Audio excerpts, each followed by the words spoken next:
Good afternoon. Thanks for joining us here at 4:30. I'm Robert Hadlock. And I'm Sydney Benter. For weeks, we've called him President-elect Joe Biden. Today, he's President Joe Biden. The 46th President of the United States was inaugurated this morning in Washington without a hitch. That's despite worries of a potential situation with violence after riots at the U.S. Capitol building exactly 2 weeks ago. And we're joined now by UT Department of History Professor Jeremi Suri. Jeremi, we appreciate you being with us.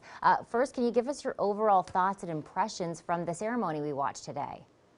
It was a wonderful, wonderful ceremony to watch. You could see some of the unity that's still possible in our country. It wasn't just that Joe Biden was talking about it. You had Republicans up there on the dais with him, cheering for him. Mitch McConnell, Vice President Mike Pence up there. Biden gave a very back-to-basics speech, emphasizing honesty, democracy, and civics. Emphasizing the diversity of his organization and the group that he was bringing into office, his reaching out to the other side.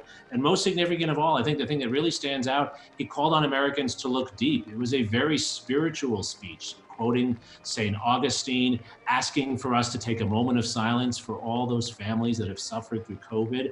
It really was asking us to dig deep and look into who we are as Americans, and I think it resonated.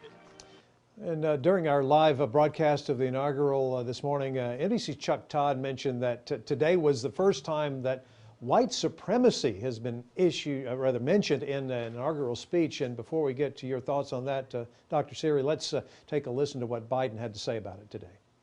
A cry that can't be any more desperate or any more clear. And now, a rise of political extremism, white supremacy, domestic terrorism, that we must confront and we will defeat.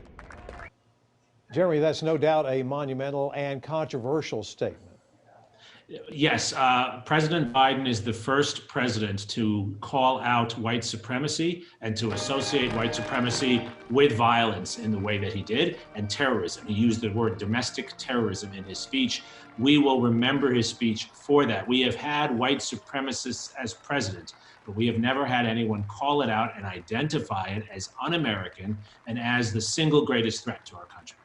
And President Biden also had to touch on, of course, COVID-19, asking Americans to put politics aside and, quote, face the pandemic as a nation. Do you think that the pandemic is going to feel more like it's a part of Biden's legacy or a result of Trump's legacy? How do you feel that it's going to play out? Well, I think what Biden is hoping to do as president is follow in the footsteps of Franklin Roosevelt. Franklin Roosevelt inherited an economic depression, just as Biden has inherited this terrible COVID pandemic. And what Biden wants to do is associate his presidency with bringing us together to get through and solve the problem. He's going to wage war on this pandemic by getting vaccines out and trying to bring us together, Democrat and Republican, Texan and Massachusetts citizen, to see that we all have to cooperate in ways we haven't before, that the federal government can help all of us, whether we like the federal government or not. This is what Roosevelt did. Use the crisis and the solution to the crisis as a rallying point for the public.